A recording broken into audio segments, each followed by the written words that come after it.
You are now listening to Out of the Woods, where we invite you to step out of the darkness and into the light.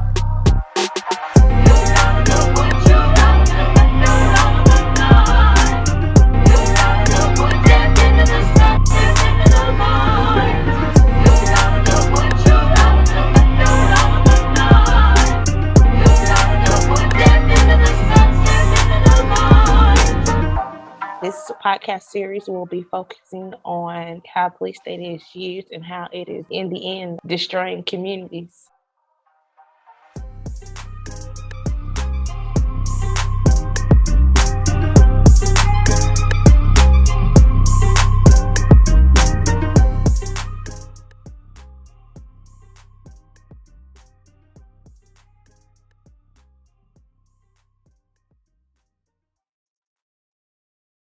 So basically, we have been going through all of this information to get down to one of the major key players in the city of Louisville who is playing both sides.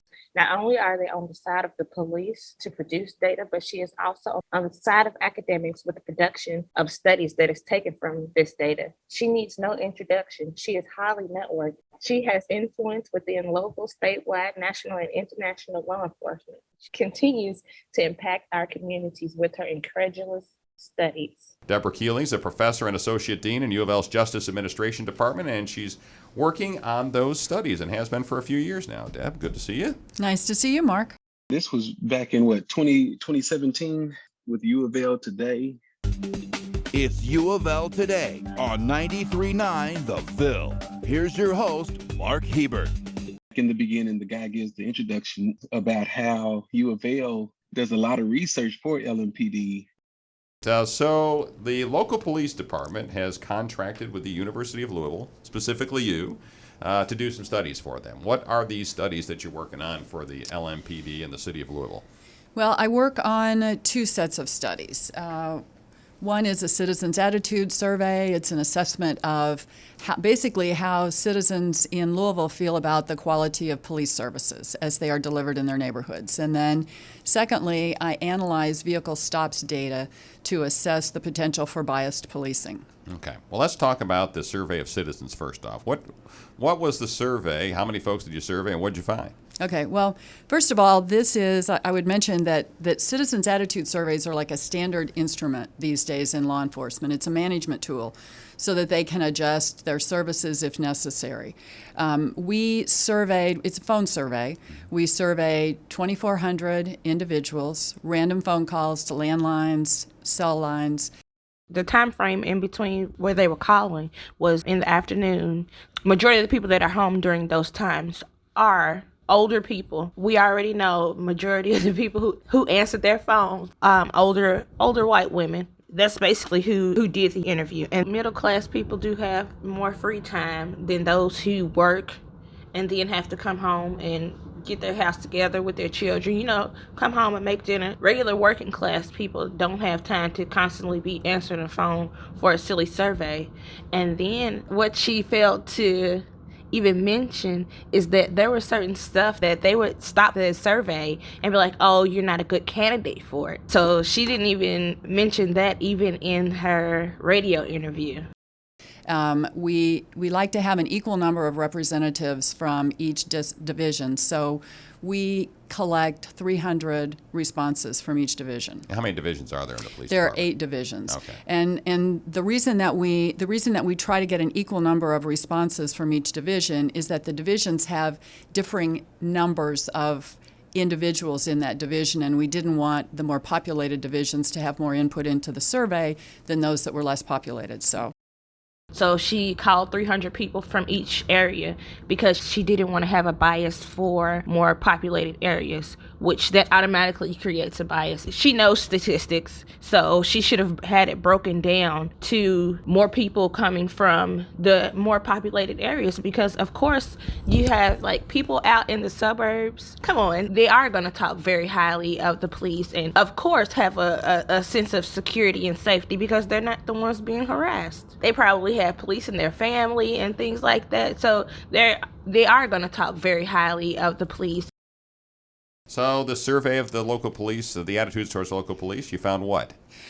Actually, we find what we have found consistently since 2012, and what we found when I did it under our prior police chief in 2005, 6, and 7 is that public's attitudes towards police services in our community are very positive. Were you surprised? Well, I've been surprised that there hasn't been a change since 2012, because of Ferguson and all of the incidents that have happened across the United States, and also because of all of the media attention to the homicide rate in Louisville. And so what we found is that the citizens are still consistently positive. So, it seems to me that our police are doing something right. Apparently. Well, because one of the numbers that you sent me, or that was in this survey, 53% of the folks surveyed were very satisfied, 37% somewhat satisfied with police services. So that's 90% of the people in Metro Louisville are basically happy with the police services. Exactly, and so one of the problems is if I try to analyze why people are unhappy, I don't have enough respondents to really get a good statistical. Only 10% of them are unhappy. And I used to call. There are a series of questions about specifically how are the police doing in terms of crime prevention, helping victims, keeping order on the streets, being helpful to citizens, and being fair to citizens. And these are so high that there's no variability. 95% believe that the police are fair to citizens, and 90% believe that they're keeping good order on the streets. So, okay, we're talking with Deborah Keeling, who's a professor and associate dean in the College of Arts and Sciences and Justice Administration Department at U of L, and she's done some work for the police department, surveying local citizens in a couple different areas. For me, for the study to say the same, Yeah. it's absolutely nothing. Yeah. The study stays the same, but yet Black drivers in Louisville are 60% more likely to be stopped compared to white drivers. Black motorists were searched 12% of the time, compared with the 4% of the time of white drivers. Data shows that police found contraband in 70% of their searches of whites versus only 41 for African Americans. But from 2010 to 2019, Black residents make up nearly 21% of Louisville's population, but involve almost 50% of the use of force in incidents. Come on. But everybody's happy though, except for this small percent. But then when you look at the makeup of the small percent, what are we doing? And then also she goes on to say that African Americans are more critical of the police and police presence. But yeah, because even with her talking about Ferguson and things like that, I can go back to the early 2000s where the police was still killing people here in Kentucky. Picture it. The year is 1999. The city is Louisville. Everybody is in an uproar. The city 3 years prior had already secured grant money to finally destroy Louisville's public housing complexes. The whole city is worried. Where would they put these people? And if they would fall into their neighborhoods, and what type of chaos and crime they would bring. Meanwhile, residents of these complexes are distraught and are in despair for their uncertain future.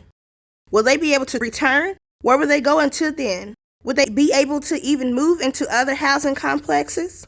Where would their children attend school? Or even if they had the necessary resources to move?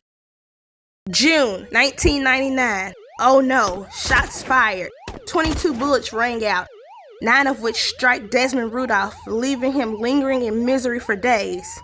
Officially charged and case dismissed because the defendant is deceased. Listen to this segment from New York Times released in 2014. He told me at age 12, he said, I know how I'm gonna die, and I'm not scared to die. I said, Desmond, how you gonna die? He said, the police gonna kill me. Sherry Rudolph's son, Desmond, started stealing cars when he was in middle school. In May of 1999, the 18-year-old was fleeing from police in a stolen truck through this West End alley. Although he was unarmed, 2 police officers fired 22 rounds at him. In self-defense, they said. The day he died, they charged him with attempt murder. And then they said deceased dismissed. A few months later, when a grand jury decided not to indict the officers, the city remained calm.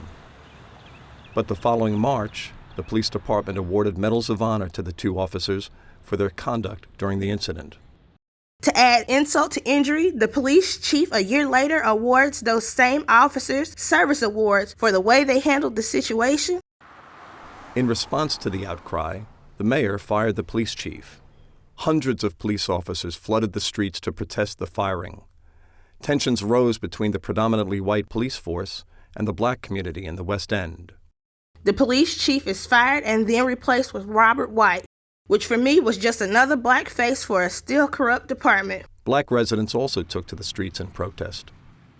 2004, shots are fired again. This time, 3 shots in the back that killed Michael Newby, an unarmed teen whom all witnesses stated he was trying to flee police in an alleged drug investigation. Bam! The gavel sounds. The officer is acquitted on all charges. From murder to acquittal in just 8 short months. This is just 2 of the 7 people that were killed by LMPD during this time frame. Not only after this, tensions between police and the black community only continue to get worse. When the president of the Louisville Fraternal Order of Police, Dave Muchler, puts Louisville citizens on notice when he publicly released a threatening letter to those speaking out against police brutality.